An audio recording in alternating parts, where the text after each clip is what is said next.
પાટીદાર બહેનોની બ્યુટી પાર્લરના ઘોડા ઉપડ્યા છે। આ ટકોર છે કડવા પાટીદાર સમાજના જેરામ બાપાના। તાજેતરમાં ધ્રોલ ખાતે આયોજિત કડવા પાટીદાર સમાજ સ્નેહ મિલનમાં જેરામ બાપાએ સમાજને ફેશન મુક્ત બનાવવાની અપીલ કરી હતી। સાથે જ મહિલાઓને કુદરતે આપેલા સૌંદર્યને સ્વીકાર કરવાની વાત કરી હતી। આમાં બે વસ્તુ છે મહિલાઓ માટે।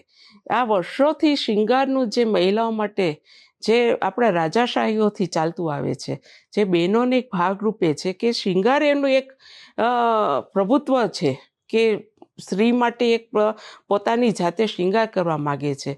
એ ઠીક છે, બરાબર છે એના માટે થઈને, પણ જે એ લોકો પાર્લરમાં લાખ 1.5 લાખ વેડફે છે દેખાદેખીમાં, એમાં એ લોકો ના વેડફે અને આયુર્વેદિક જે અત્યારે પ્રોડક્ટ્સ આવે છે એ લોકો ઘરનો સમય પણ બચશે અને પૈસા પણ બચશે। એ તરફ એ લોકો વળે એ પણ એ સારું છે। એ બધી ટકોર ઉપર સહમત થવું જરૂરી જ છે। એક લેડીઝ તરીકે, એક દીકરીની માતા તરીકે આ બાબતે અમે પણ 100% સહમત છીએ।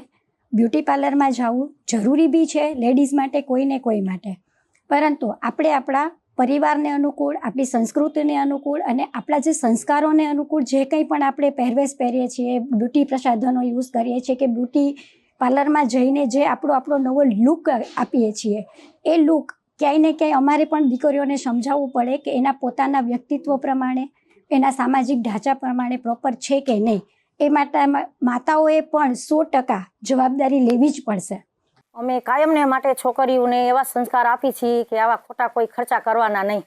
ખર્ચા આ તમારા માટે યોગ્ય નથી। બ્યુટી પાર્લરમાં છોકરીઓ જાય છે એના માટે અમે કાયમ ના જ પાડી છીએ કે તમે બ્યુટી પાર્લરમાં ખોટા ખર્ચા કરોમાં, તમારા માટે આ યોગ્ય નથી। તો બીજી તરફ પાટીદાર અગ્રણી જયરામ બાપાની ટકોર બાદ ગીતા પટેલ અને રેશમા પટેલે પ્રતિક્રિયા આપી હતી। ગીતા પટેલે કહ્યું કે સમાજના મંચ પરથી થોડું બોલવામાં ભાન રાખવું જોઈએ। સ્ત્રીઓ શણગાર પતિના બજેટમાં જ કરે છે। સમાજના મંચો પરથી ભાષણબાજી કરી છૂટી જવું એવી આગેવાની કરવાની કોઈ જરૂર નથી। તો રેશમા પટેલે પણ શણગાર કરવો કંઈ ખોટું ન હોવાની વાત ઉચ્ચારી હતી।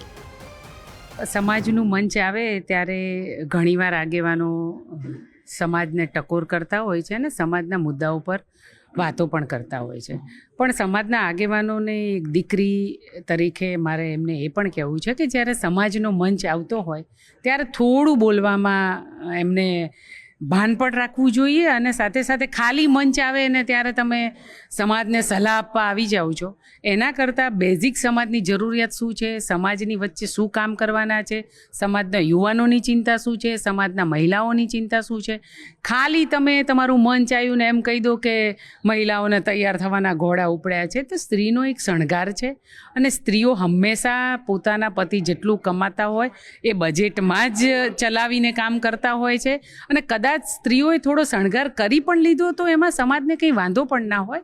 પણ મારા મત મુજબ જે ખોટી રીતે બ્યુટી પાર્લરના અતિશય જે તૈયાર થવાના ને એ બધા ખર્ચા છે એના ઉપર ચોક્કસ રોક આવવી જોઈએ, પણ રોક લાવવી જોઈએ, સમાજની અંદર ચર્ચા કરવી જોઈએ, વિચારણા કરવી જોઈએ। પણ જ્યારે સમાજના મંચો આવે ત્યારે માત્ર ને માત્ર ભાષણબાજી કરી અને છૂટી જવું એવી આગેવાની કરવાની કોઈ જરૂર નથી અને એવી કોઈ જ દરેક સમાજની મહિલાઓ ઉપર તમે શણગાર ઉપર કેવી રીતે ટિપ્પણી કરી શકો?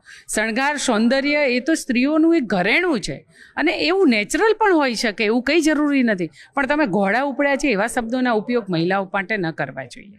કે વ્યસનના કારણે અનેક પરિવાર બરબાદ થાય છે। વ્યસનથી માત્ર શારીરિક નહીં પણ માનસિક યાતનાઓ પણ પરિવારને ખૂબ જ વધે છે। દીકરાઓ દીકરીઓ ઉપર પણ ખૂબ ખોટા સંસ્કાર પડે છે અને પારિવારિક જીવન, દાંપત્ય જીવનમાં પણ વ્યસનના કારણે ઘણી બધી પીડાઓ અને વેદનાઓ માતા બહેનોએ વેઠવી પડે છે। એટલે વ્યસન મુક્ત સમાજનું નિર્માણ થવું એ તો દરેક સમાજ માટે ખૂબ આવશ્યક છે। સાથે વાત આવે છે કે ફેશનની, તો હું અહીંયા મારો મત મૂકતા એટલું કહીશ કે ફેશન અને શૃંગાર વચ્ચેની પરિભાષા આપણે સમજવી પડે। વેલ ડ્રેસ રહેવું, સારું દેખાવું એમાં કોઈ ગુનો નથી, પણ આંધળું અનુકરણ કરી અને ટ્રેન્ડને માત્ર ફોલો કરવું, જે વિચાર્યા વગર કે આપણા ઉપર એ કેવું લાગે છે, એમાં કેટલો વ્યય થાય છે, આર્થિક કેટલું આપણે એમાં બરબાદ કરીએ છીએ, આપણી યથાશક્તિ પ્રમાણે તમે ફેશનને કેરી કરો છો અને તમને સારું લાગે એવું કરો છો તો એમાં કોઈ વાંધો નથી હોતો। એટલે કહેવાય ને કે પાતળી એક ભેદ રેખા છે શૃંગાર અને ફેશન વચ્ચેની, એ દરેક મહિલાઓએ સમજવાની જરૂર છે। આંધળું અનુકરણ કરી અને સારા દેખાવાના બદલે આપણે ઘણી બધી વાર ખૂબ જ વિયર્ડ દેખાતા હોય છે, તો હું માનું છું કે એ ખુદ મહિલાએ સમજવું પડે